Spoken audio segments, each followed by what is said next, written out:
It's very strange. Last 7 days, I've done maybe 3 or 4 interviews, podcast interviews. I just did one with German TV. The German was really wild. They're very left-wing. Every time they gave me an example, I gave them back what Biden had done. Lawfare, getting Trump off the ballot, raiding his home. They didn't seem to know any of that, or they knew it, and they only got their talking points from American, New York Times, Political, or whatever. Is Germany the weakest because they No. were so demilitarized and Oh, emasculated after World Germany War is II? on a suicidal trajectory with its energy policy. It's got negative or flat GDP. The military was a joke. I think they had 12 active tanks. But after Ukraine, they are rearming now. We fought them in 2 wars. I mean, Germany is Germany is Germany. If they want to rearm, their Leopard tanks, their most recent model is some of the best in the world. But I was wondering your thoughts on Venezuela. I got that question. One of the German, getting back to them, was, well, what do you think of Donald Trump on the way to invade Venezuela without a congressional authorization? And I'm thinking, did Reagan have one to go into Grenada? Did Bush have one in '89 when he took out the drug lord Noriega in Panama? Remember how they got him out of his house? We abide by the Geneva Convention, but I was very ashamed that we did something that was contrary. When he was in his house, as I remember, we played Barry Manilow music. Maybe it's because I like Barry Manilow. He been Barry White, y'all.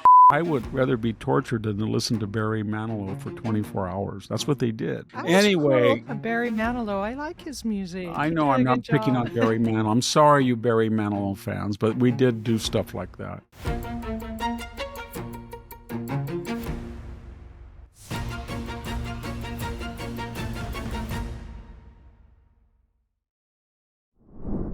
Hello, and welcome to Victor Davis Hanson in his own words. This is our Saturday edition where we do something a little bit different in our middle segment, and Victor's going to be looking at the choice to side with the USSR and not with Hitler this middle segment. So stay with us for that.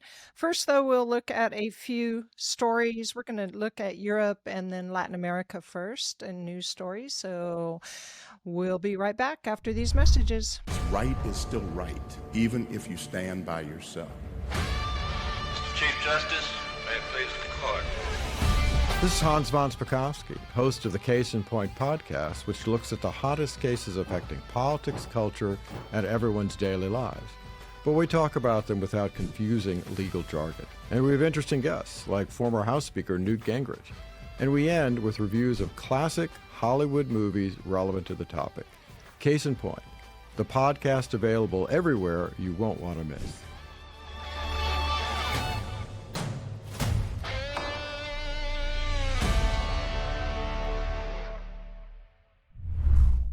Welcome back to Victor Davis Hanson in his own words. You can find him at his website, victorhanson.com. The name of the website is The Blade of Perseus.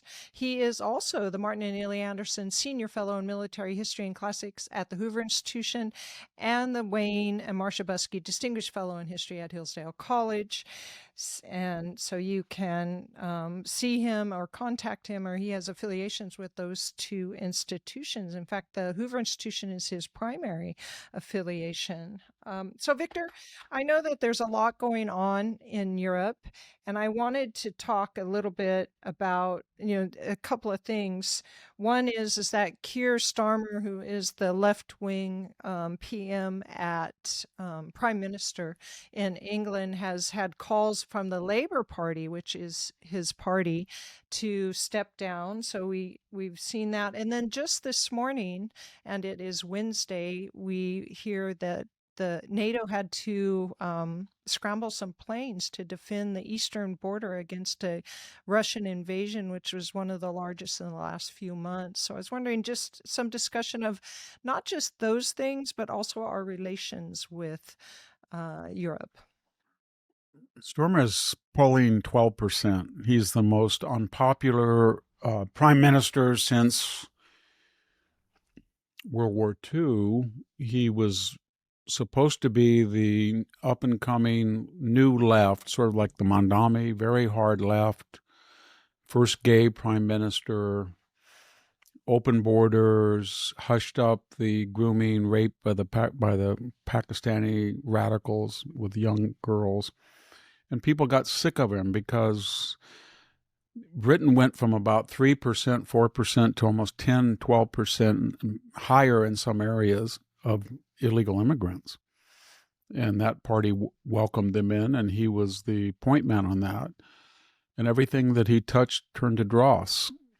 So he's not going to survive. It's just a question of, does the Labor Party internally remove him? Remember, this is a parliamentary system, so you can do that, unlike the United States. It's harder to do it in the United States. They did it on the terms of getting rid of Joe Biden with a coup and then putting in Kamala Harris, but that was for the nomination. You couldn't remove Joe Biden from power unless you went through the 25th Amendment process.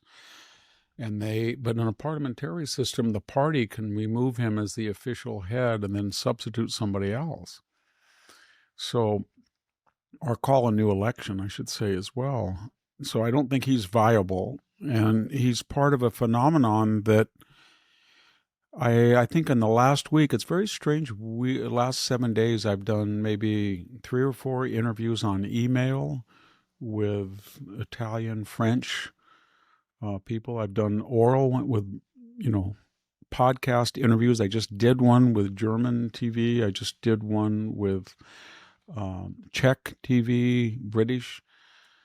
The German was really wild. They're very left-wing. They kept trying to tell me that Donald Trump was unconstitutional and an insurrectionist and a dictator. And every time they gave me an example, I gave them back what Biden had done, lawfare, getting Trump off the ballot, raiding his home. They didn't seem to know any of that, or they knew it, and they only got their talking points from New York Times, Political, or whatever.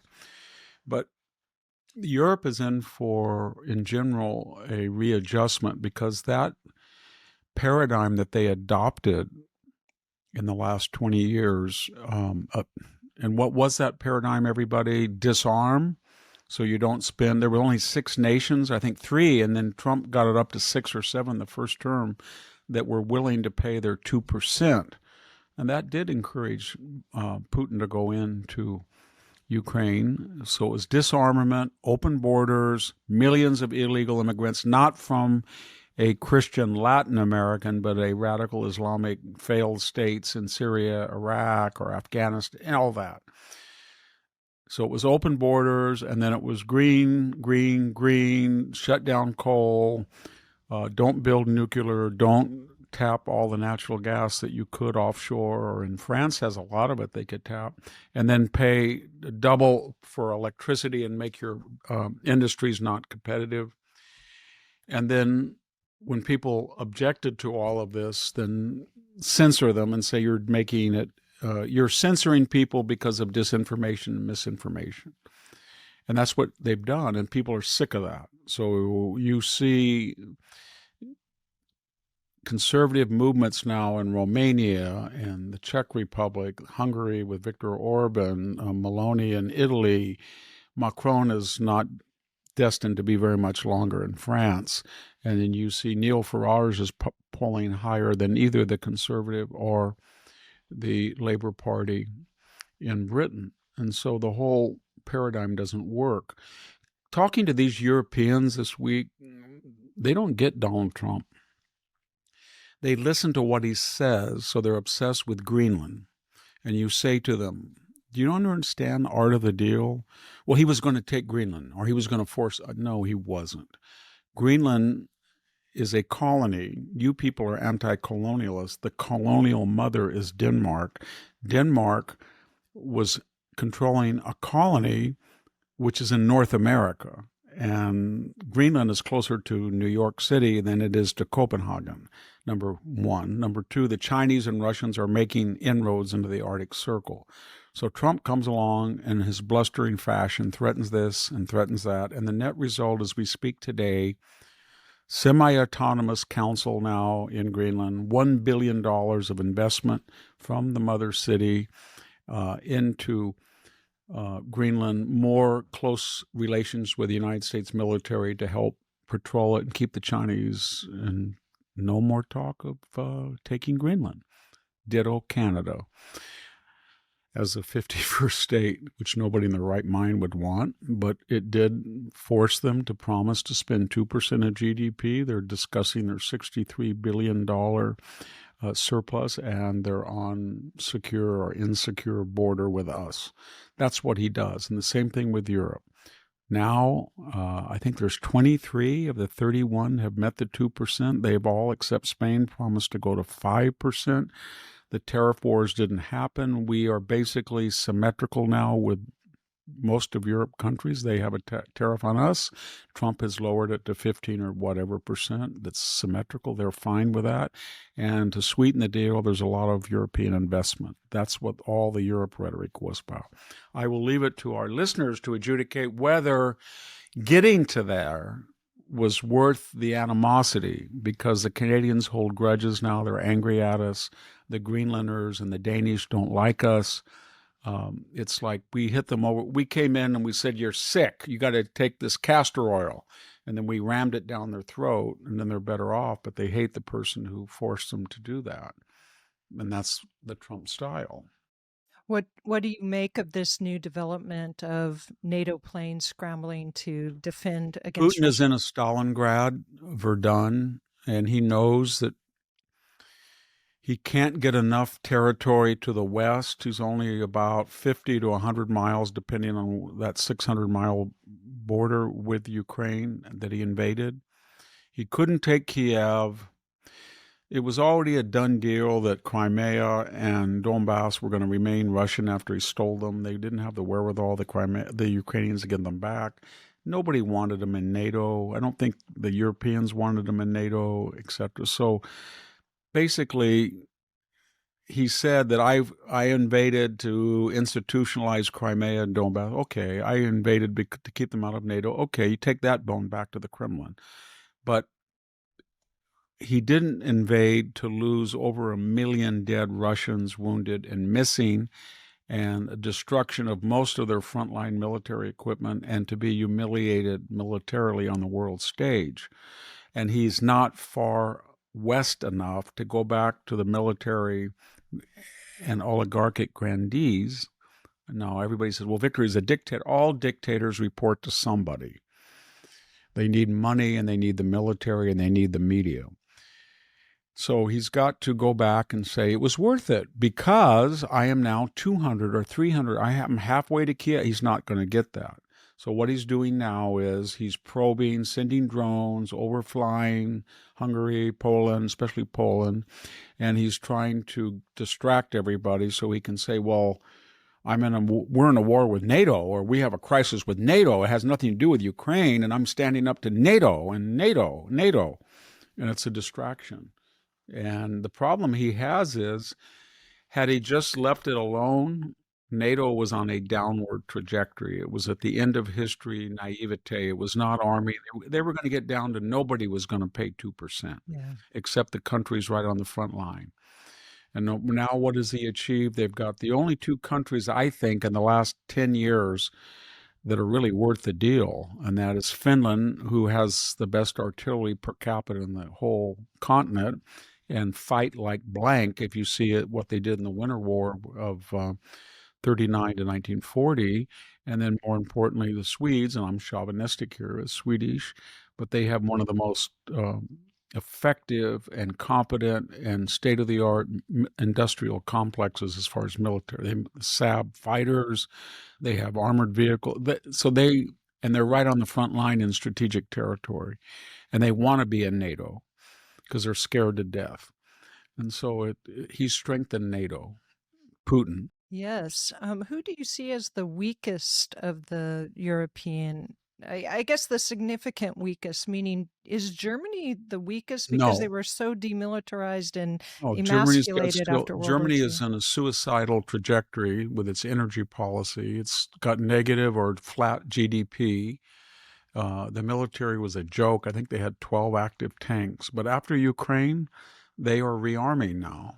And we fought them in 2 wars. I mean, Germany is Germany. If they want to rearm, their Leopard tanks, their most recent model is some of the best in the world. They will be very adept. The worst, as far as the government, is the Spanish. They have already said they're not going to make the 5%. They don't want to. I don't think they're even at 2%. They've got a hard left government, and Western Europeans, unlike the Dutch and the French and the British, are sort of stepping up because they're scared of Ukraine. And they know that Trump has called their bluff and basically said, you've got 500 million people, we have 350, and you're way over there, and you want us to come all the way over there with 60% of your population and defend you at 17 or 18% of your budget. We're not going to do it. And that said, well, we need you.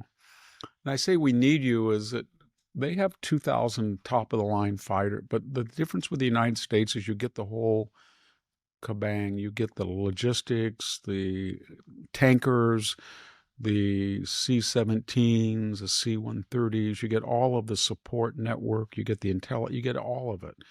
And if you divorce from NATO, they're going to be overrun by Putin. And they know that. And they also know something they do not want to admit. And I can tell you from the interviews, I can tell you what it is. They understand that when Obama or Biden is there and they talk a great game and how they love Europe and they're sophisticated and the elites from Oxford, the Sorbonne, Heidelberg, Cambridge mingle with our elites at Harvard, Yale, Princeton, Stanford, and BBC, NPR, all that stuff doesn't mean anything when the rubber hits the road. It's whether a president will use its authority, his authority, and the military to guarantee their sanctity. And that means if the Red Sea is shut down by the Houthis and nobody can get out to the Mediterranean through the Suez Canal to import oil, somebody's got to deal with the Houthis. Somebody's got to deal with the Iranians because they know what the Iranians were up to. It wasn't just to give long-range missiles to destroy Israel. It was to point at Europe. That's what the whole hot mic in Seoul, South Korea was about in 2014, that Putin wanted to disband missile defense. But the reason that the Bush administration had started that with the Czech Republic was to save them from threats from Iran. Putin said, well, that's just an excuse. No, it wasn't an excuse. So Europe wanted somebody to deal with that. They knew that they were mice, and they didn't want that cat to devour them, and they wanted somebody to put a bell around his neck, and that was Trump. And he did that, and now they're relieved, and now they're thinking, wow, he's giving $170 million, even though his base hates him for that, in Ukraine. Wow, there's no more Houthis disrupting our sea lanes. Wow, he didn't call the Saudis a pariah. He's on their side, and they're not going to, and Iran is impotent now, and you can go in and get our oil at the Straits of Hormuz without worries. And wow, he stood up to Putin. Wow, he's dealing with the Chinese that take us to the cleaners. And maybe we hate him because what he represents, but he's done a lot more for us than Obama or Biden. They were never there when we needed them. So they're starting. When I was doing these interviews, it was sort of like when you pointed that out to them, it was sort of like, wow, maybe it's. Or I like this. I don't know if I have all the accents; they're so varied, but I did 5 of them in the last 6 days. Yes, these are very interesting ideas. I had thought of some of them, but not all of them. Let me ponder them. Let me digest them. Not that I agree with them. They're very controversial. I don't think they're reflective of all of America, but this is insightful, meaning this is the truth, and we can't make it and don't talk about that because our buddies in America are all left-wing, and they hate Trump, and so we have to too. And I can't believe that Trump is in our interest, but that you made the case. I think he probably is secretly. I can't tell anybody that. So that's where they are. I liked your emasculated European voice. But Victor, let's I go like ahead. Europeans. I actually do. Every time I've done an interview, and I've done a lot really with German smart. media, this was Spiegel video or whatever. I did one with Stern once. It's something about German media. I just expect them to say, we want We find you a very interesting person we would like to interview. And then it's a hit ambush, all left wing. And that's not true of the Swiss. It's not true of the Austrians. I have some of the, if I deal with a Greek left-wing newspaper or central, they're fair. I deal with the French. I've done interviews with them. Fair. Italians, fair. British, fair. Not the Germans. I've never had an interview with a German media outlet that wasn't left-wing and trying to get me into a position where I'll agree with some left-wing thing so they can take a clip and say, this is an American who agrees with us. And I'm not trying to slur. They were very nice, but it was the questions were like, well, you have written about the checks and balances and the constitutional system. So what do you think about Donald Trump taking the FBI and the CIA and weaponizing it against his political enemies? And I said, I think you're a little late to the party. Have you ever heard of Andrew McCabe, Peter Strzok, Lisa Page? Huh? How about James Comey?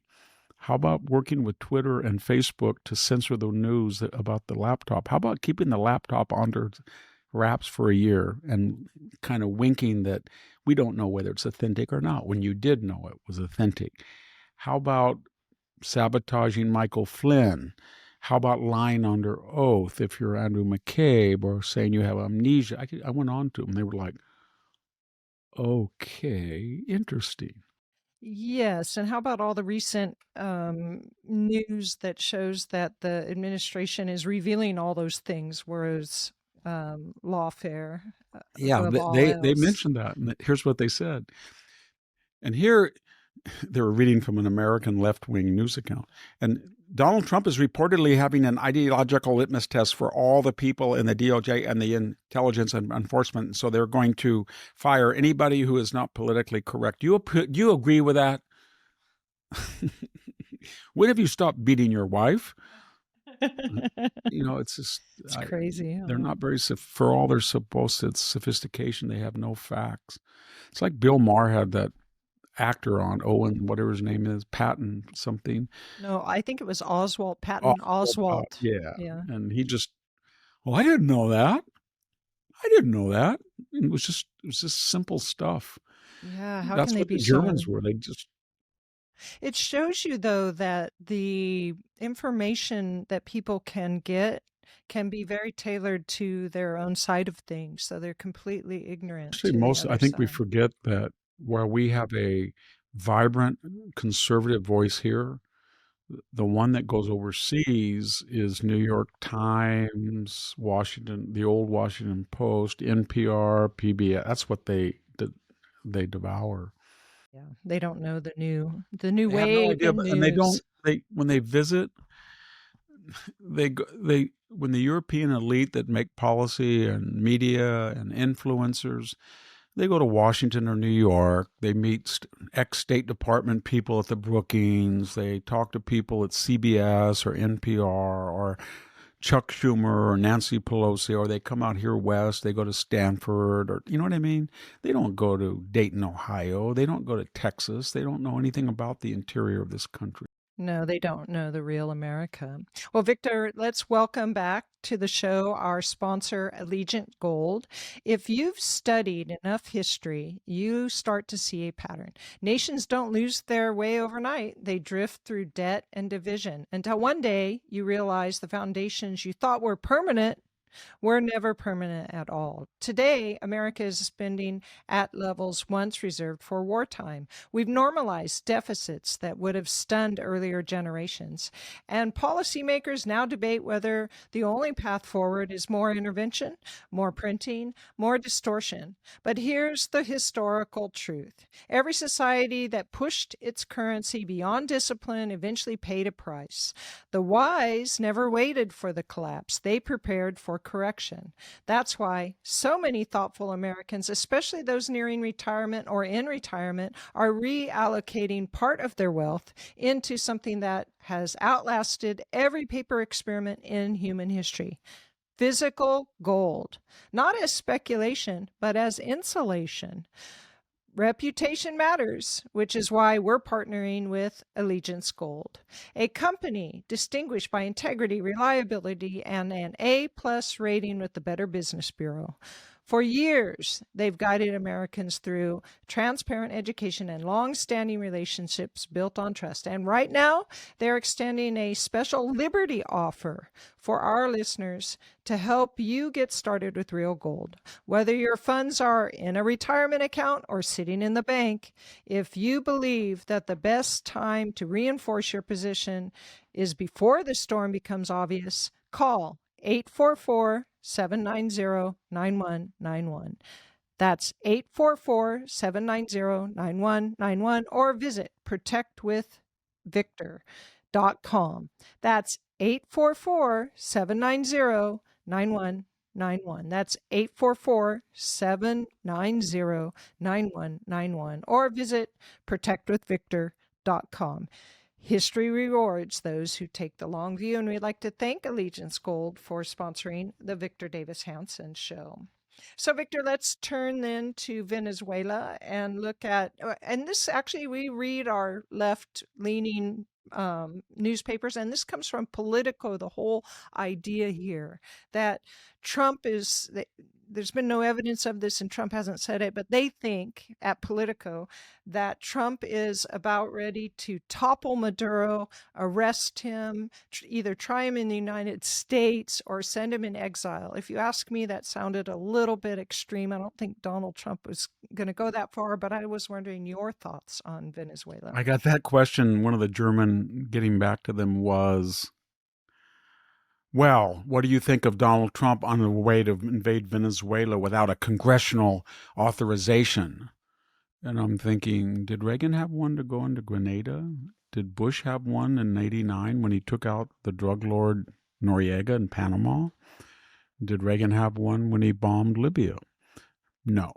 Did Democrats have congressional authorizations to do some of the same thing? No.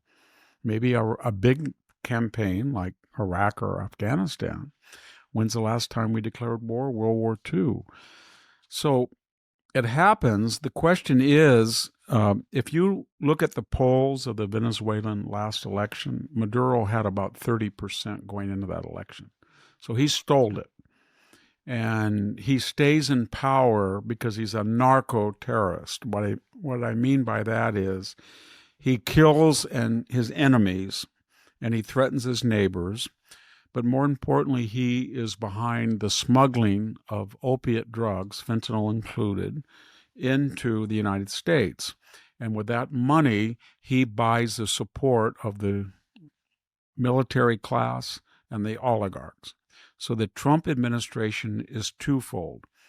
We're going to stop the importation by sea because we don't have a contiguous border anywhere toward North America. So if it's on the way to the Caribbean, if it's on the way to Mexico, it's on the way to our southern border or San Diego, we're going to blow these boats up. And that's what they're doing. Now, and they're doing that because we have lost 600,000 people since 1990 from opiates.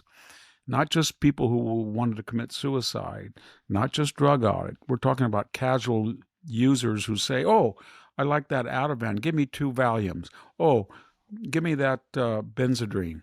And they're disguised deliberately as fentanyl or deadly drugs so people will not be afraid to use them. So they're doing that, and they're making hundreds of billions of dollars. So Trump's attitude is this. Can I do what George W. Bush did? 1980 H.W. Bush, the first Bush. 1989, they said that Noriega was a human trafficker, a drug trafficker, so they were going to take him out. They warned him. They got a federal court to indict him. The French indicted him. And so in 1989, they invaded. And they did that, but they did that for 2 reasons. One, unlike Venezuela, that was the Panama Canal. So they said this is a strategic necessity that we have a stable government, and this person is basically at war with the United States and making money off drugs. And Panama is the drug nexus. So they invaded and removed him. Remember how they got him out of his house? That was one of the, how do I put it? We abide by the Geneva Convention, but I was very ashamed that we did something that was contrary to the Geneva Convention to get rid of Noriega. When he was in his house, as I remember, we played Barry Manilow music, and that was so unfair. I mean, I would rather be tortured than to listen to Barry Manilow for 24 hours. That's what they did, and that was cruel and unusual punishment. I was Anyway, cruel to Barry Manilow. I like his music. I He know did I'm a not good picking job. on Barry Manilow. I'm sorry, you Barry Manilow fans, but we did do stuff like that. So anyway, what I'm getting at is Maduro, there's three differences between, and Grenada too, that had Cuban people there, and that was an outpost, so they were going to spread communism throughout the Caribbean. So Reagan went in there. But this is the question. Venezuela has, in some ways, if you count their tar sands, more oil than more reserves anywhere in the world. And it is a very big country. It's not Grenada. It's not Panama, number one. Number two, we don't have a strategic interest like the Panama Canal that would justify it, right? We don't. Venezuela does not have the Panama. They were going to build a canal under Nicaragua nearby, but we don't. So it's not a strategic asset like Panama. And it's big, so it wouldn't be a quickie like we did, with Grenada or Panama. And number three, this isn't the Bushes. This isn't Romney. This isn't McCain. This is not a neoconservative interventionist administration. They have a MAGA base, America First. Trump has deviated from that already by bombing the Iranian nuclear plant and flipping on Ukraine, helping Israel. He's a Jacksonian, right? But he still has to deal with the Marjorie Taylor Greene, Tucker Carlson base, the Thomas Massey base. It's not just those three people. There's a lot of people that voted for him that they did not want what they called forever wars. So this is an optional war. So what he's doing, he's taking our biggest, newest, most powerful aircraft carrier, the Gerald Ford, the first of the Ford class. It's even better than the Nimitz, and he's parking it off the coast. And it's like tick, tick, tick, tick, tick, tick, tick, tick, tick, tick. He's putting the pressure on, and he's cutting off the narco income from the United States. He thinks. And he thinks in another, they all have a chef. A nuclear carrier does not have to go to port for 20 years because it can create its own water and it can get food from other ships that unload it. But you can't keep people out there forever on that ship. So there's a shelf life. I don't know how many months, 6 months. So he's going to park this thing out there, and he's going to fly F-35 all around. Hornets and Super Hornets all around, and buzz them and put the pressure and blow up ships. And at some point, he's saying he's going to run out of money, and the opposition is going to get emboldened, and people are going to see that the United States wants him gone, and they think there'll be either a revolution or a coup, and they'll have the elected president back in power. That's the idea. But I don't think that he's going to preemptively invade Venezuela, as my German host said today. All right, Victor. Last thing before we go to a break and then go to World War II is we know that there are a lot of jihadist attacks against Christians in Nigeria, but this story is from the Congo, and we have a jihadist armed group that attacked a hospital that was actually a hospital for pregnant women in Part of the same specialized. Central African Yeah, phenomenon. it's a Catholic hospital. Yes. Yeah, it is. And they attacked it. They killed over 20 people. And the other thing that was interesting about this story is they talked about how they don't kill very young kids and babies, and they take them and they train them to be these jihadist killers. And the second thing is that and how they attack. They send in their adults to attack, and they bring in these young kids that they've trained to finish Now, up. where It's did they get terrible. that idea? I don't know, but I have a feeling it was from the old Janissary. Yes. They would go into Balkan villages in Albania, especially, but also in Greece, and they would go into a city and they would take, so they wouldn't have an open revolt. They usually limited it to the oldest son, but usually about 9 or 10. They liked the idea they were blonde and blue-eyed in many cases. And then they took them from that family and they said, if you, not only are we going to kill you if you stop us, but your son is going to be one of the most illustrious people in the Ottoman Empire, and one day you might see him come by.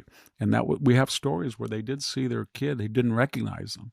Then they took that kid and they segregated him from Ottoman society in Istanbul, Constantinople at the time, until they changed it. And they created fanatic Islamic warriors. They did two things. They were subsidized by the government, by the Ottoman Sultanate, and they were indoctrinated on radical Islam and military training. And they picked people who were big as well.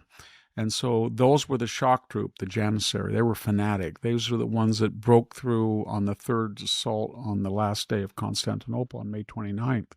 1453, and psychologically terrible. So they're doing the same thing. They're going into Christian villages, towns, places. They're getting Christian children of an age, and they will indoctrinate them. And one day people will say, I knew that guy, or he was a Christian, and now he's the most fanatic Islamicist there is. And that's a very powerful psychological tool. The other thing is the asymmetry. This is what a lot of people are very angry about, and that is all we hear from Mondami and people in Dearborn is Islamophobia, Islamophobia, Islamophobia, Islamophobia. But when you look at the hate crime statistics, the one group that has the most recorded attacks on them for religious or minority are Jews. And it's about 5 times more likely, even though the population is it's about 6 million. I think people who identify as Muslim are about 3.5 or 4 million, but it's about 5 times. It's about 50% of all hate crimes are against Jews, but yet we're told Islamophobia, Islamophobia. So when you had Major Hassan in 2013 wound 30 people at Fort Hood and kill 13 and yell Allah Akbar when he shot the first person in the head, you had General Casey, the chief of staff, within 2 or 3 days. Well, this was terrible, but it would be even a worse loss if we were to lose our diversity program. And we would stereotype.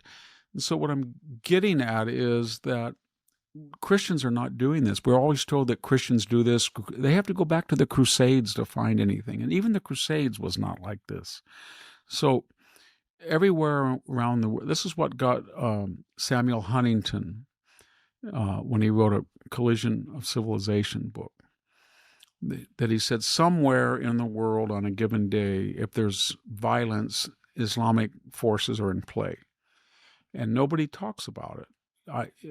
Believe me, if there was a bunch of Christian nationalists in South Africa and they were going across the border, or they were going into a black African country, and they were killing people and trying to convert them to Christianity, the whole world would be outraged.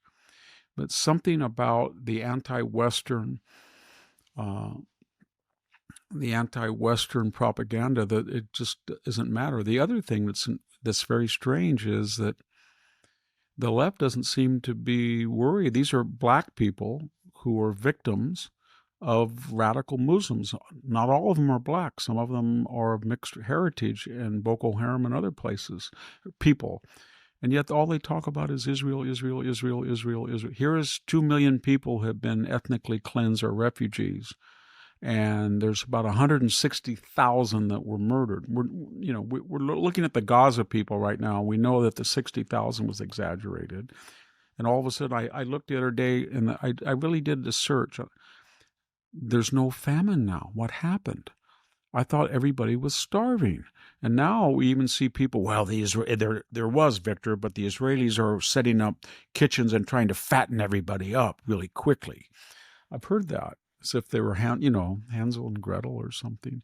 So I don't know what to say, but if this were Christians doing what Muslims were doing, or even worse, if these were white people being butchered, then a lot of people would be much more concerned. And Donald Trump, the supposed racist, he's the one that's drawing attention to it, and people on the right are drawing attention to it. Yeah, I think in the Mike Waltz, news, our UN yeah. ambassador. I think in the news there's a debate whether Trump should get involved or not get involved in helping these people on the ground is, I think, what they're implying. Yeah, well, I And mean, you so, can't, very hard to go in Africa and get to tell a special forces person that you're going to go all the way around the world and get in the middle of a genocide and try to stop Muslims, which people in the United States will probably attack you as much as they do the perpetrators. So it's fraught with problems, and the MAGA base doesn't want to do that.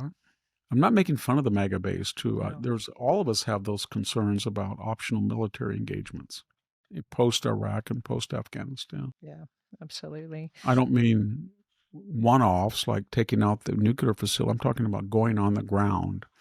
Every time we go in on the ground, it's, except for maybe Panama and Grenada, it's very hard to get out. Yeah.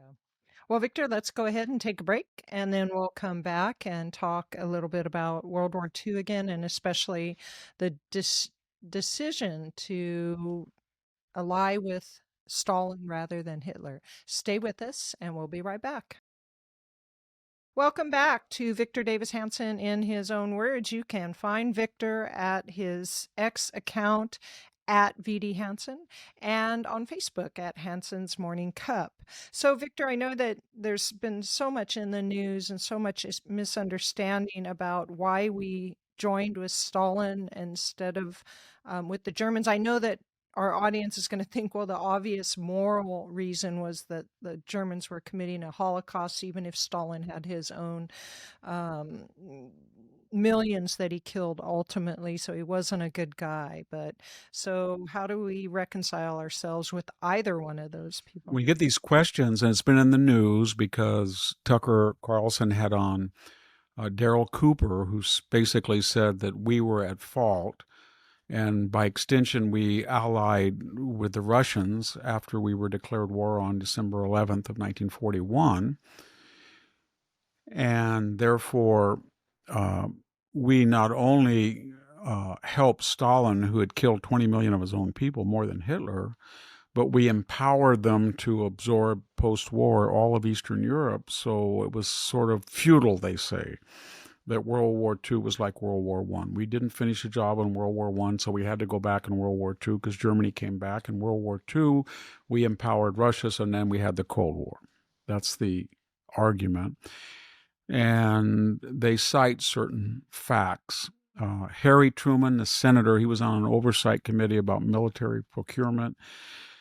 Everybody should get the time. The war started on September 2nd. When Germany went into Poland.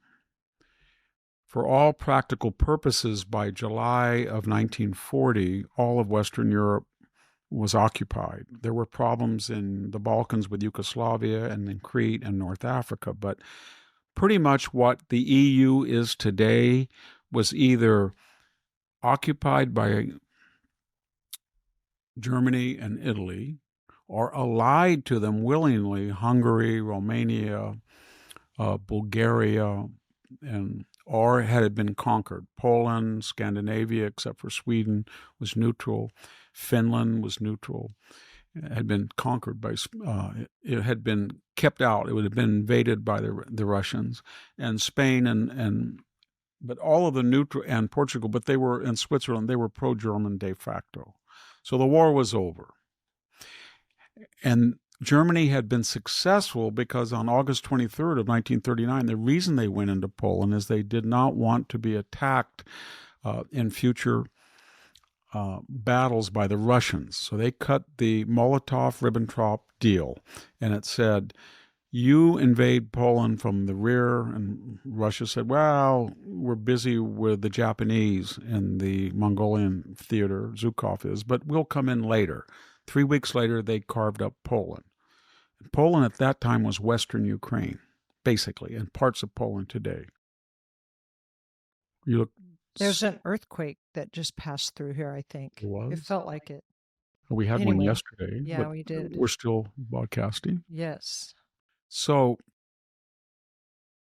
in any case, they carved up Poland, and then from August 23rd of 1939 to June 22nd, 1941, almost for 2 years, Russia sat there and watched Germany destroy Western Europe and the democracies, and they supplied it wheat, and they gave oil, and they gave all sorts of fuels, coal, to the Germans, oil especially.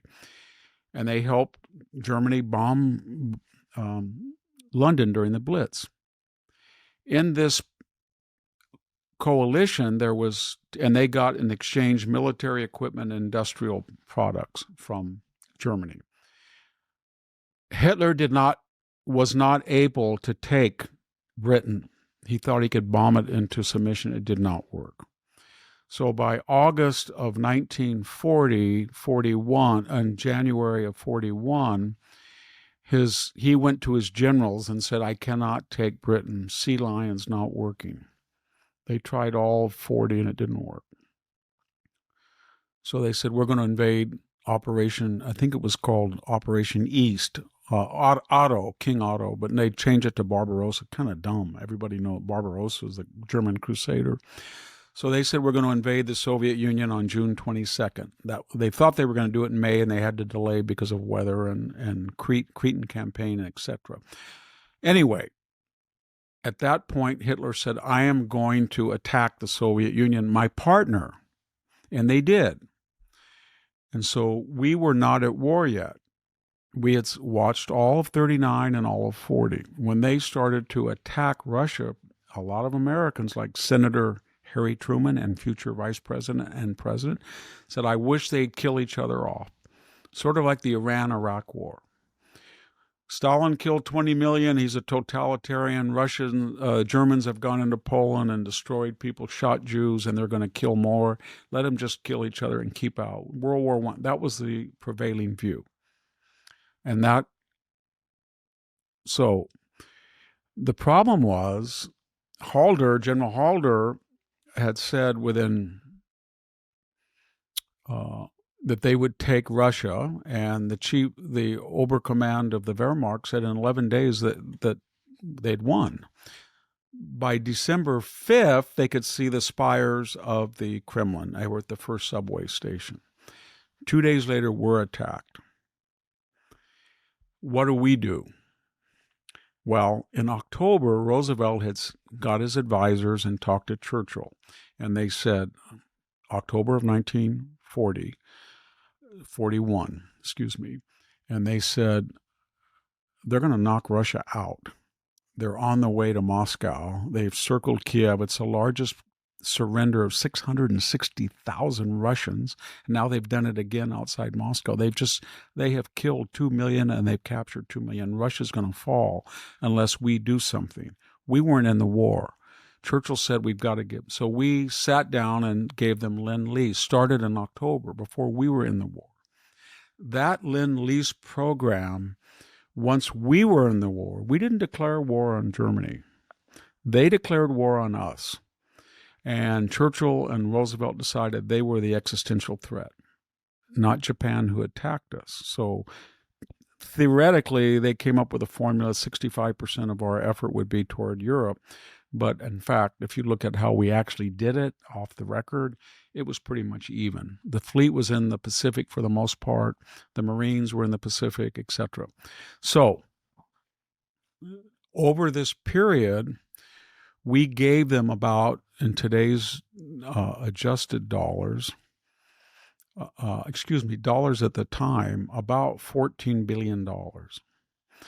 We gave them probably something equivalent of almost 11 to 14 billion, 4 times the cost of the B-29 program and the Manhattan atomic bomb put together. And I mean big time, 14,000 airplanes, and they were good airplanes. The P-39 and the P-63 Air Cobra and King Cobra, they were perfectly suited for the way they waged war. They were wonderful planes. We gave them about 12,000 Shermans, and some of them were diesel Shermans, really good ones. And the Russians after the war said, well, everybody made fun of your American tanks, so they didn't have the power of our T-34s, but they were reliable. They never broke down. They were wonderful for what we needed. And we gave them most of their aluminum and most of their aviation fluid, and most importantly, we gave them 400,000 Studebaker and GM trucks. So all of their divisions were mobilized. And mechanized. They could go fast. Goering said, we can't win in Russia because they're American automatons. They're quicker than we are. 70% of the German divisions were horse-powered in Russia. So we made that decision in October. When the war started, we increased that all the way up to what I just said. Were we aware of who they were? Yes. And people said, well, let's deal with Japan and let's deal with the Germans and either keep out of, don't fight the Soviets, but don't help them. And that decision was adjudicated because on December 7th, no one thought they were going to survive. So they said, let's rush this stuff to them and keep them in the war because there's 250 German divisions on the Eastern Front. And they only have at that time, about 10 in the West. Someday we're going to have to fight, and they will kill Germans because they have a 12 million man army, 12.5 million they would grow. And if we supply them with airplanes and tanks, and they can concentrate on what they do well, they make wonderful rocketry and heavy artillery, and they make a great tank as well. And we will make them mechanized, mobile, we'll give them aluminum, sea rations, radios, and they will be more up-to-date and technological than the Germans. And that worked.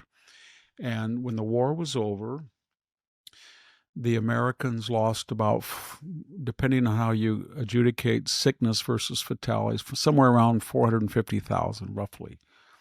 I think I made a mistake last time. I said out of 12.2 million people in the military, I meant to say 3%. And somebody reminded me. So I said 0.3, but it's 3% of all the people in America who joined the military. Now, not all of them went overseas, only half. But that was one of the lowest. It was even lower than Britain. And the British lost fewer total fatalities, but they had a higher percentage of all the people in the military. Now, why did that happen? Because when we went into Italy and we were bogged down in Italy, the Germans only had 3 or 4 divisions. And sometimes they only had 2. But there were 250, 200, even in 44 and 45 that were tied down on the Eastern Front. When we went in D-Day, they did transfer, but every time they transferred troops to the West after June 6th of 1944, the Russians started to move because there were fewer Germans, and then they'd have to take them back, and there were fewer Germans. It was a finite pie. So when the whole caboodle was over, the Russian Red Army lost civilian and military through the occupation and about 20 million people. And they killed, of the 5 million that were killed, they killed about 4 million of Germans. And they did other things. A lot of the top generals in the German army were on the Eastern Front, and they felt until maybe August of after the Falaise Gap, then they started bringing them to the West. But their most crack, Panzer, SS, Waffen, they were on the Eastern Front. So they not only killed most of the Germans, they killed one of the most astute Germans.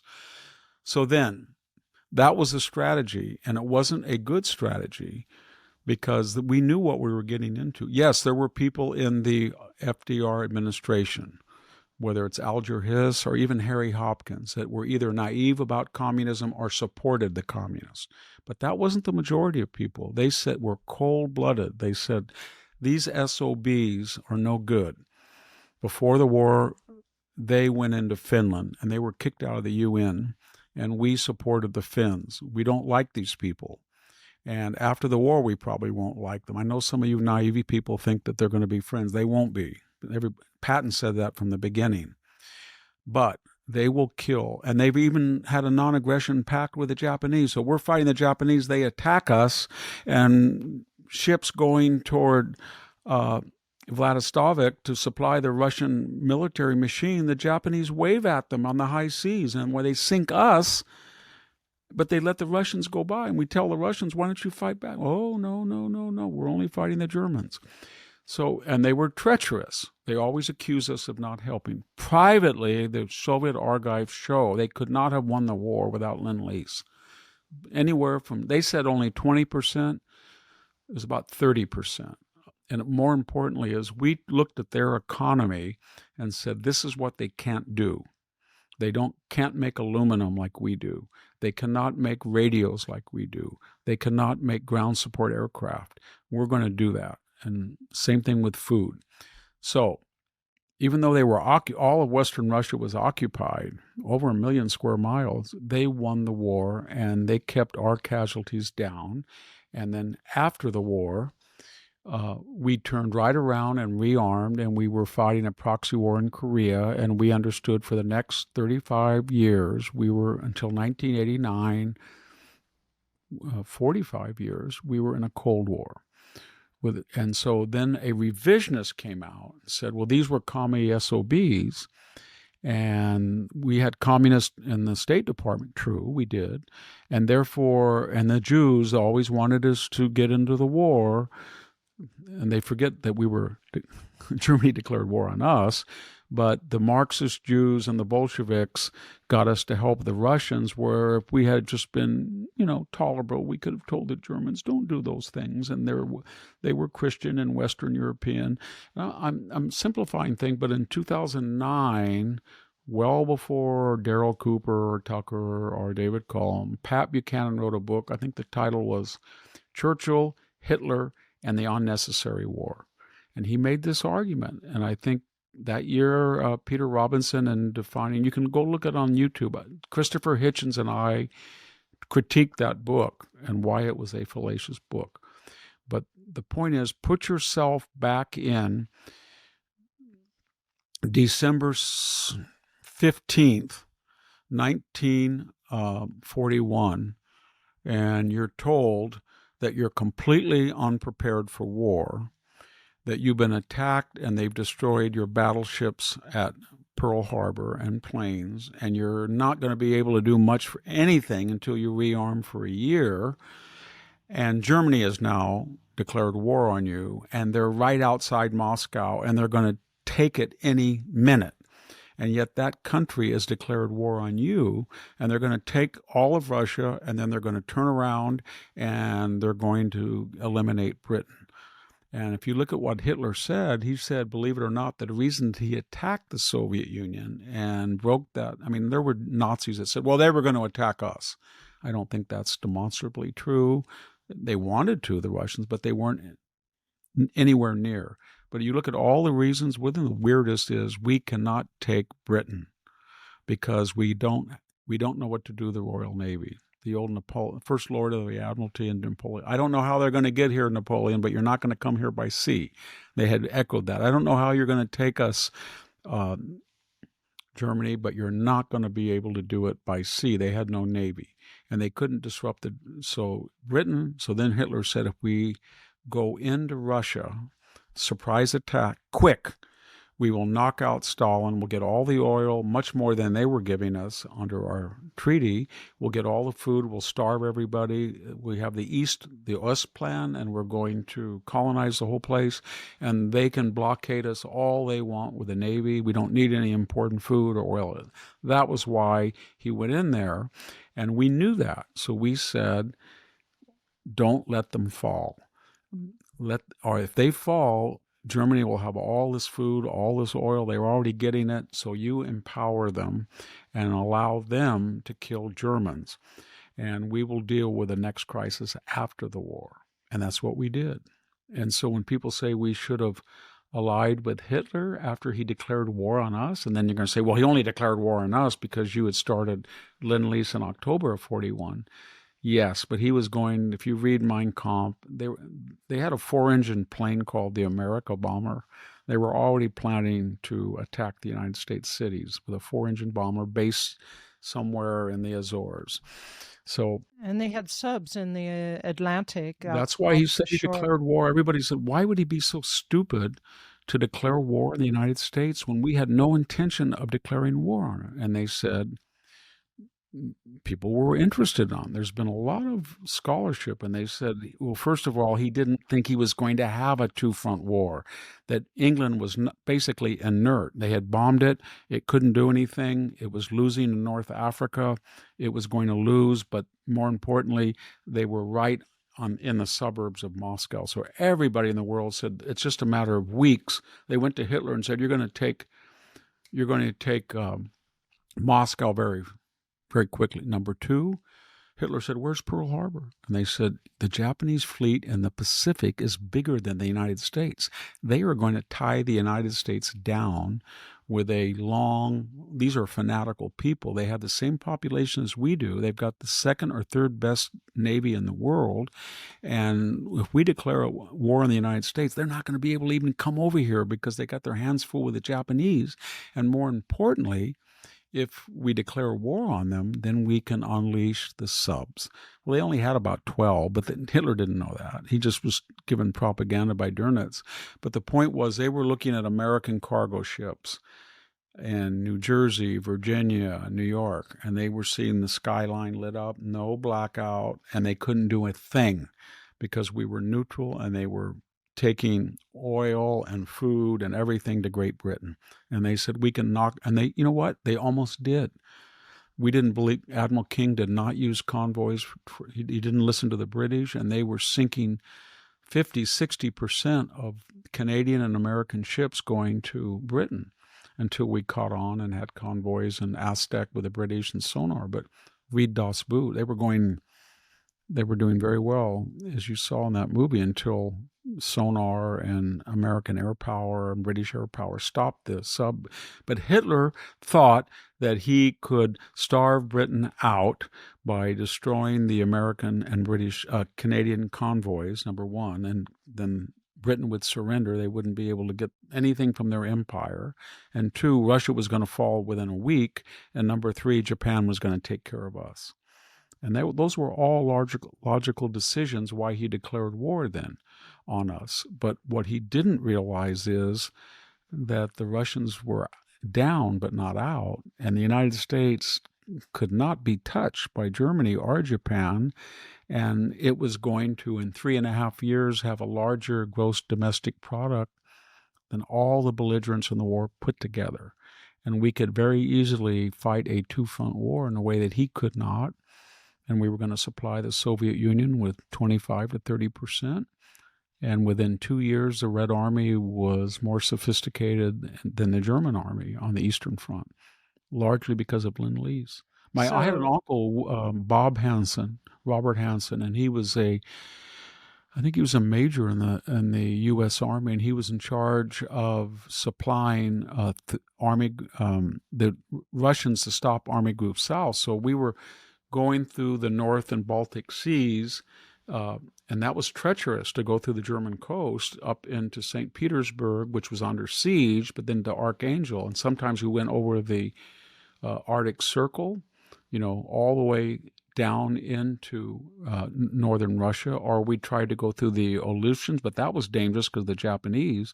So then they came on the idea that why don't you overthrow the government, the British did, and get the young Shah, not the older one, who was pro-Nazi perhaps, and make a nice freeway and then just ship the stuff, just drop it off at a port in Iran and drive it right into the southern front. And that's what we did. That's how we got a lot of the 400,000 trucks. And boy, I can remember my grandfather said to me, that was about 1965. We were always embarrassed of my grandparents' cars because we were like in sixth grade and we were playing sports and my parents were working, so they had to pick us up at this rural school. And he had this 1946 47 International truck when this was like in the 60s and everybody had, El Caminos and Rancheros, and he came up there and he had this little horn. It didn't even have a horn yet. It had a little ball you squeeze like a bike. And, and he'd do it really loud, and then he had wire glasses with bib over. They looked like out of a American Gothic painting. And my grandmother would sit there, and she'd call us the 20s, which we'd go with our friends. Hi, Grandma. How are my little 20s doing? And then we got to get in this car, and my grandfather was getting old, and he said, Victor, can you push the starter? It had this big pedal. It had no, automatic starter, so we pushed it. So we'd say, why do you drive this? He said, boys, I ordered this truck in 1939-40, and I got it right after the war. I said, well, why 6 years? He said, we gave 400,000 of our best trucks to the Russians. We didn't have any trucks. So I waited and and I got this truck. And we said, yeah, but that was 20 years ago. And he said, we'll have it for another 20 years too. I wish we had kept it, but somebody took it. Stole it, actually. Maybe they redid it, I hope. So. And that's why I think Daryl Cooper and all these people oversimplify the idea that we were influenced maybe by the Jewish lobby, or we didn't do something in our interest, or we were allied with commie SOBs who killed more people. Yes, but it was an American self-interested move, and you have to, at the time, factor into the equation that we thought we could save Russia, and we did, and that was successful. And we thought we could save Britain, and we did. And we thought we could save American lives, and we probably would have lost, without the Red Army, we'd have lost 2 million people. So those were all cold-hearted, realpolitik that had nothing to do with Jews or anything.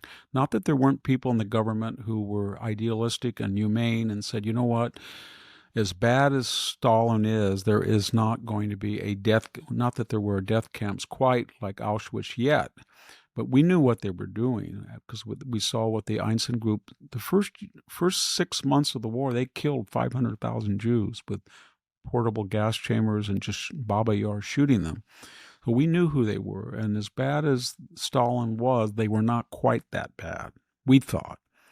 So there was a lot of rational decisions. And when you look back, it was kind of what that generation said. We're going to use the Russians, and we don't like them. And we're going to kill a bunch of Germans and save a bunch of American lives and win the war, then finish off the Japanese, and then we're going to turn around and we're going to probably have to fight the Russians, and that's what you do.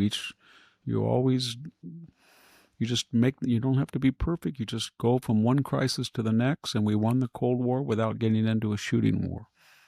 Yeah, so that's America from 1939 to 1989. So we did take on the Russians eventually. We destroyed all of our enemies. We destroyed Nazi Germany, Fascist Italy, Imperial Japan, and all of their Eastern European allies, and we destroyed the Soviet Union. It took us a long time, and we freed all of Europe, West and East, at the cost, Vietnam, all that, of about 550,000 people. And that was unheard of, given the 70 million that died in World War II. So and I wish Japan people is would. a much better place because of it, and Germany's somewhat better place. It's much better. Germany's a good. Yeah. I don't want to be unfair to Germany. I like Germany. I like Germans. I just feel that their media is so left wing and so anti-American. And when I was about 22, no, I take that back. No, excuse me. I was 21. I went to the Frankfurt airport to go to Greece. First time I'd been out of the country, and I had a bad experience with Germans. They're really rude, when I showed my passport. And so I got to Greece, and there was a lot of professors there, and there was one that I just loved, Colin Edmondson. He was a wonderful archaeologist, classicist.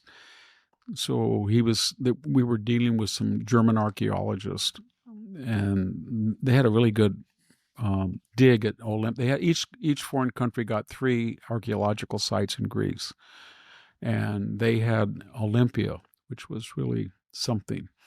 And two of the archaeologists, we went to watch their excavations. They were very rude, don't touch that.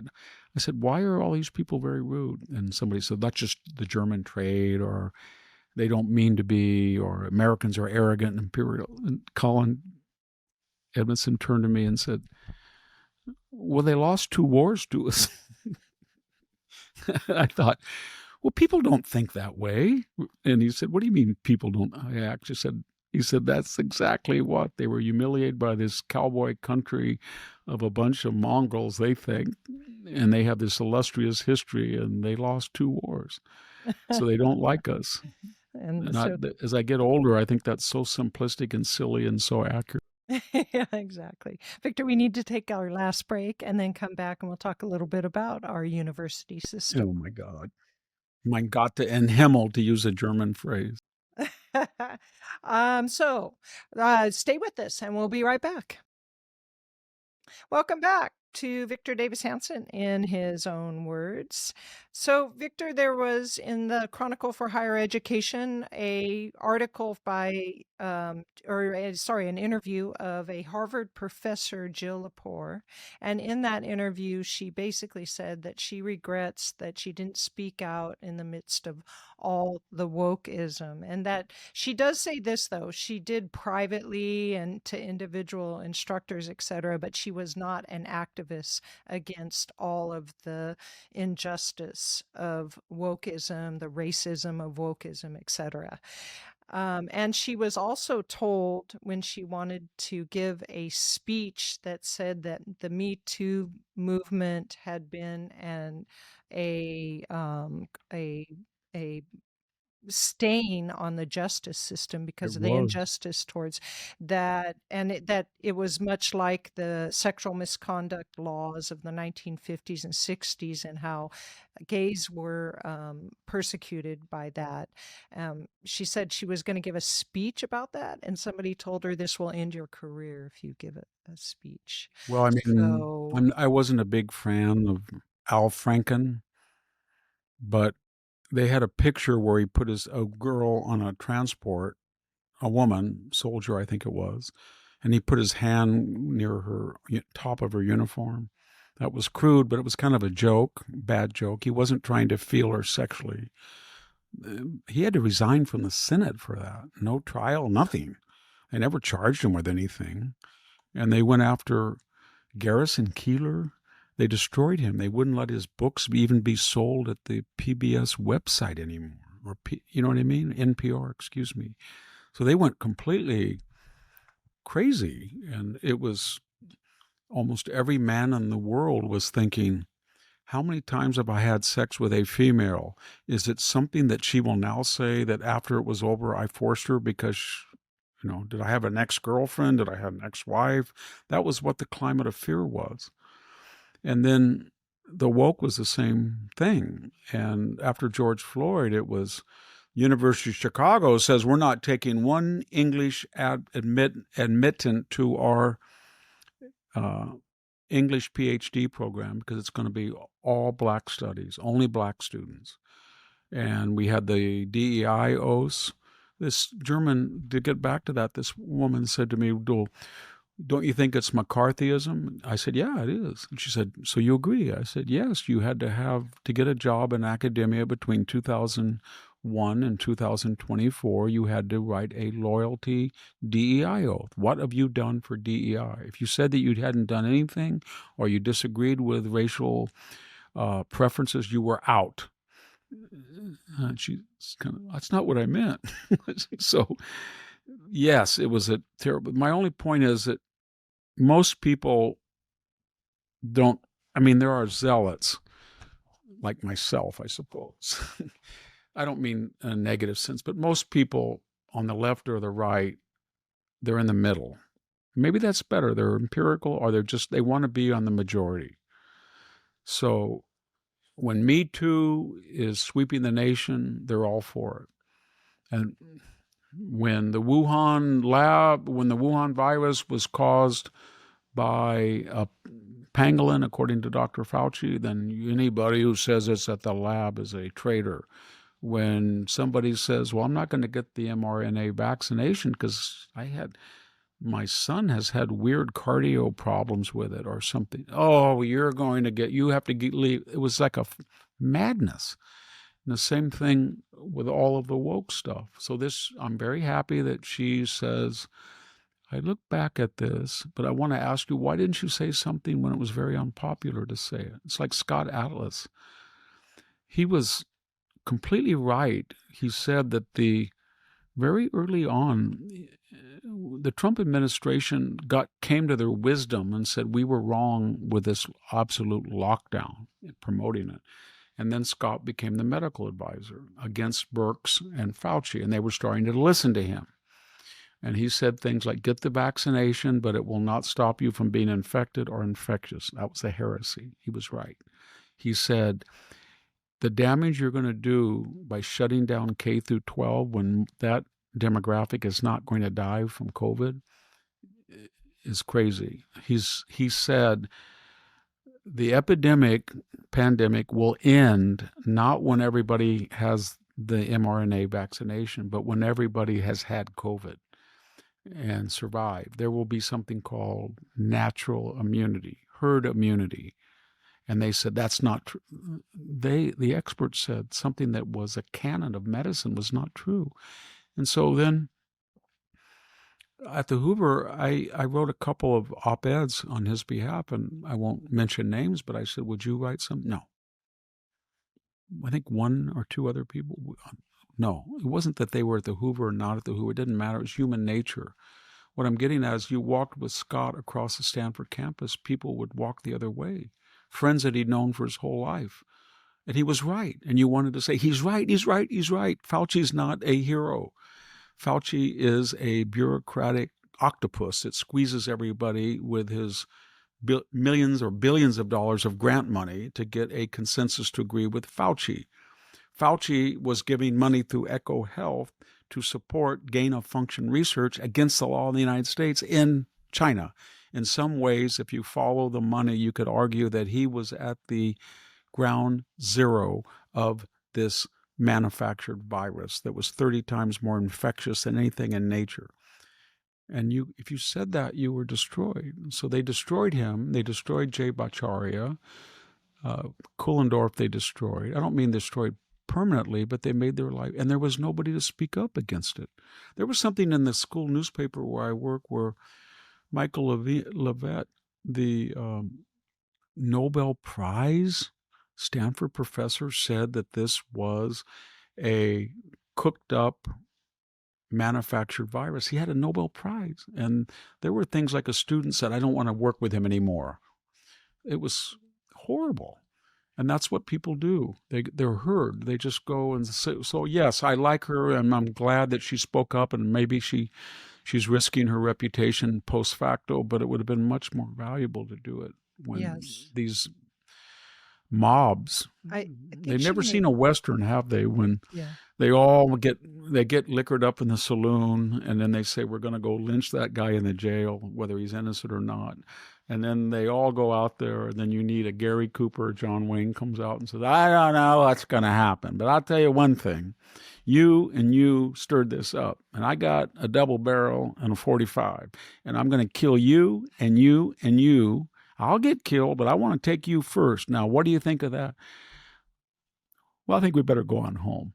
That was a staple in every Western I grew up with, and that was so common. I don't think you're going to find that among academics. And to her point, I want to say she kind of is suggesting or implying, and these are my words, that a person's career was on the line if they had been activists against woke.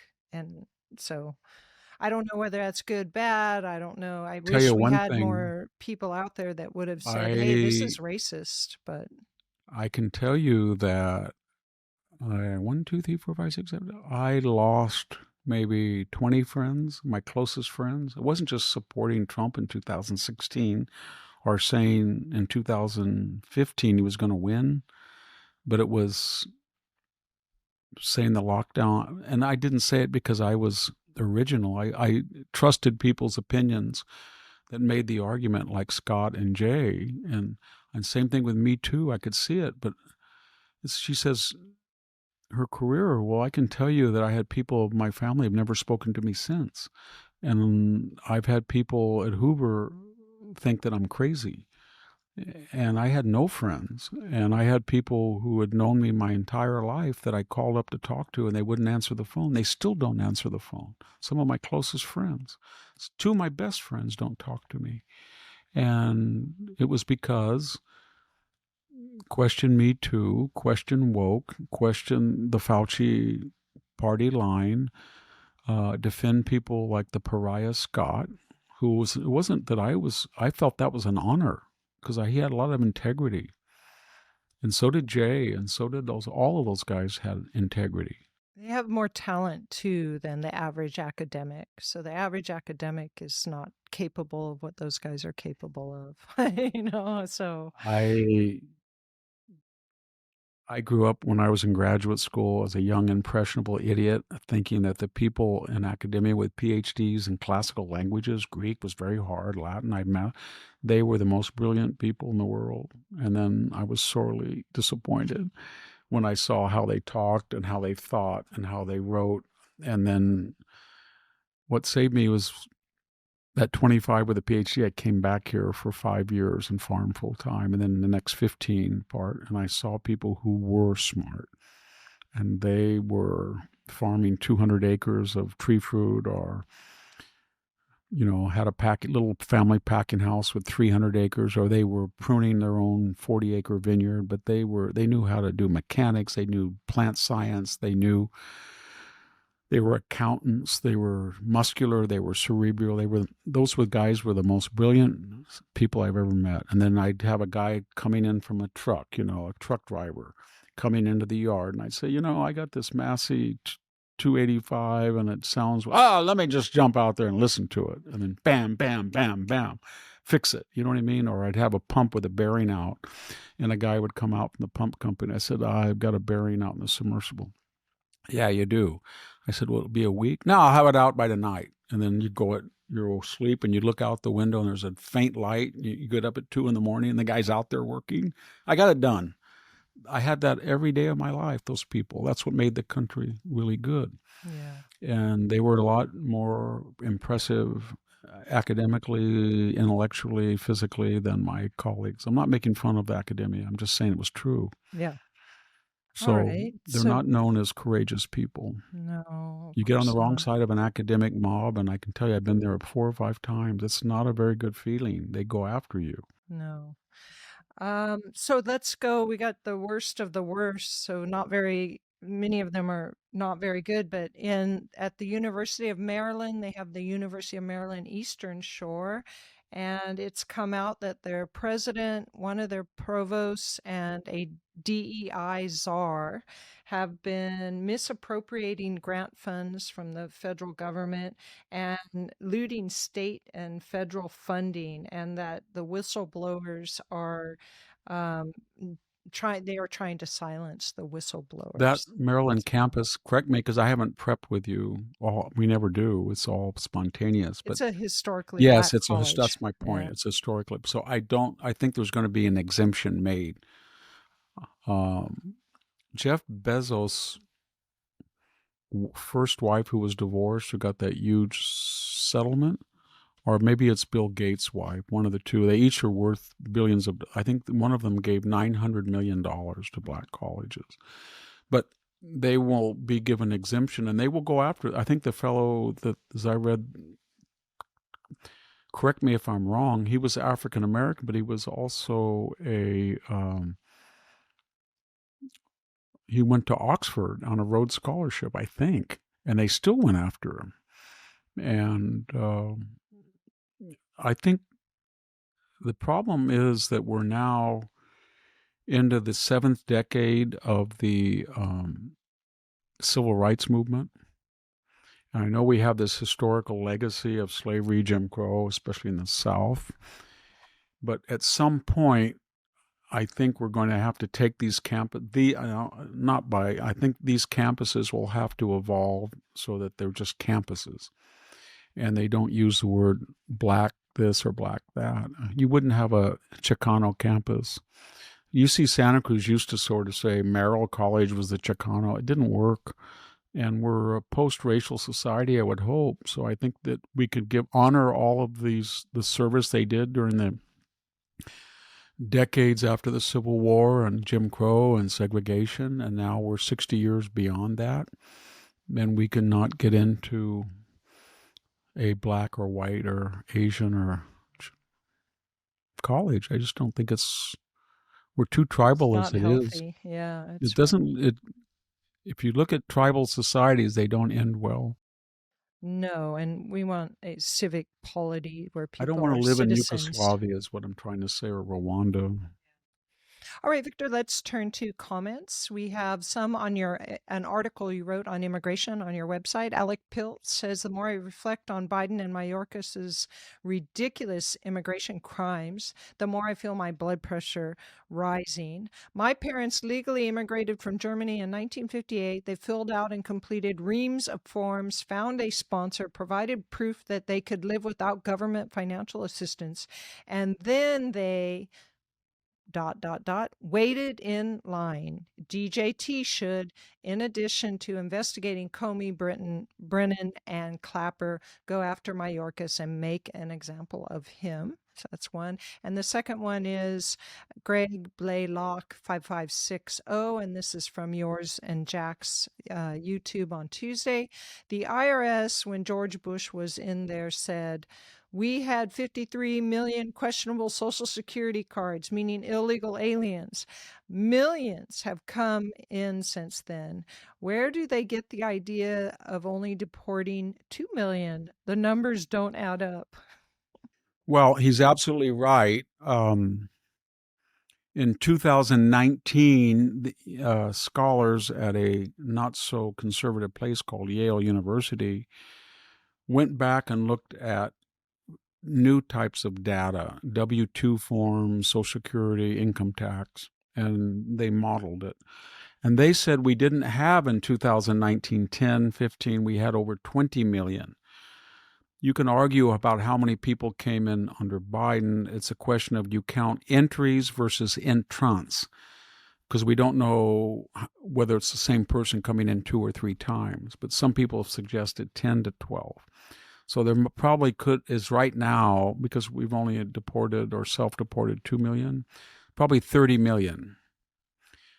We know 53 million were not born in the United States. We don't know what the other 20 million statuses were legal or not. So it's the highest number of foreign-born of any status in the history of the United States, both in numbers and percentages, 16%. It's a problem. What gets people really angry, and I got a couple of emails about this, there was a picture 2 days ago of an illegal alien criminal who he fled after, and the agents were in a forest chasing him. And all of these students and his activists were having phones, and they were phoning it and whistling and making noise to confuse. Did you see that? I don't know. And a lot of them, before and after, were waving Mexican flags. And some of them were illegal themselves. That was the whole point. I think it was in Charlottesville. So here was the image that people come into our country illegally, and they don't want to follow the rules. And they are egging on a person who is engaged in a criminal act, fleeing American citizens, trying to apprehend them, and they're on the side of the criminal. And some of them, before, after, and during, have waving or have Mexican insignias. And so the viewer looks at that, and when he digests it, he says, this is insane. And he comes up with the following exegesis. You come into our country, and you don't even respect us enough to do it legally. You just walk across. Once you're here, you sign up for all these entitlements, and you, under DEI, get preferential treatment in many cases, and especially in the university. And then when one of your comrades breaks the law, you put the life of American citizens in danger by trying to distract law enforcement who could be shot or anything by the perpetrator. And then you have the gumption to wear insignia or flags of the country under no circumstances that you will go back to. And often you burn the flag of under no circumstances you want to leave. And this is insane. And that's why the public, for all the propaganda and all the threats against ICE and all of these things, cannot win over the American people. They may say they disagree with the methodology, but they do not disagree with the idea that if you're here illegal, you should go home. And so they don't understand. There's 500,000 criminals, but after that, there's 30 million. Now, you can make the argument that a lot of them, 5 million, have been here 10 years. They speak English. They're employed. They've never been on welfare. They've never committed a crime. They could get a green card and pay a fine. Fine. But that's not the majority of them. So when they go after somebody and they apprehend them and they see somebody with them or in the general vicinity and they say, "Can I see your ID?" and they have good reason to believe that person entered illegally, is residing, they have an obligation to enforce the law. They really do.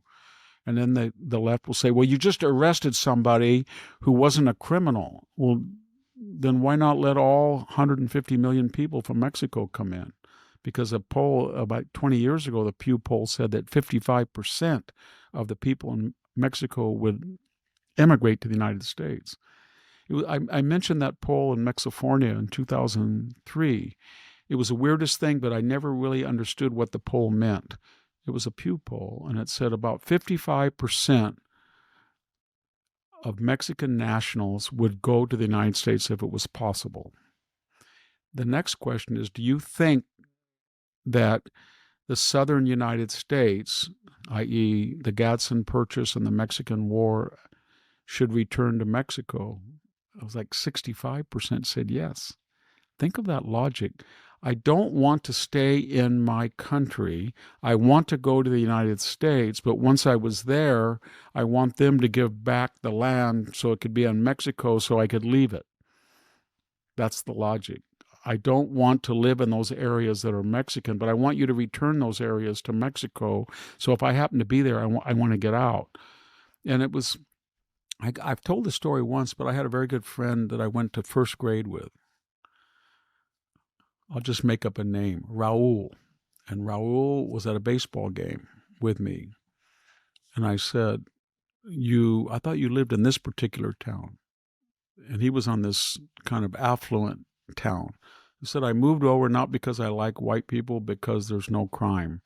And there is no this nonsense about La Raza, and I want my kid to be educated. And then I said, well, what if California becomes, I will move to Oregon. I said, what if Oregon? I will move to Washington. I will move to Canada. What he was trying to say was not racial. He was trying to say that I left Mexico to get away from the Mexican paradigm, not the ethnicity of Mexico, but the paradigm, because it doesn't work. So why, when I came up here, would I want to wave the flag and adopt all of this insignia and rhetoric about a system that I didn't want a part of? And somebody said, well, he did want a part. No, he didn't. He voted. He voted with his feet. So nobody gets that. And, I said to my grandfather once, I said, we have a Volvo and we have an Electrolux and we eat rye crackers. My dad, yeah, but your dad doesn't speak Swedish like I do, does he? And your dad didn't talk to, his mother was pregnant in Sweden and he was delivered the moment they got through Ellis Island, born in Chicago. About a week later. So he said, you don't know what my father told me about Sweden. They were farming rocks. They treated terribly. But if you don't go through that or you don't know it, then you glorify your, your ethnic and, non-American. And that's what it is. Yes, America is a paradise, but Like you need to realize Teddy why it is Roosevelt that said, I do not paradise. like the hyphenated American. Believe me, he was not talking about blacks or Hispanics. He was talking about German, Scandinavian, and Italian that were hyphenating. And he said, this is not going to work. He's the one that coined the popular use, not the origin, but the popular use of melting pot. Yeah. All right, Victor. Well, thank you very much for all your wisdom today. Thanks to our audience. We appreciate you viewing us and listening to us. I'm losing my voice. Sorry about that. Thank you very much. And For joining the Victor Davis Hanson yes, in listening his own and words. viewing. Thank you. Yeah. We'll see everybody later. This is Sammy Wink and Victor Davis Hanson, and we're signing off. Thank you for tuning in to the Daily Signal. Please like, share, and subscribe to be notified for more content like this. You can also check out my own website at victorhanson.com and subscribe for exclusive features in addition.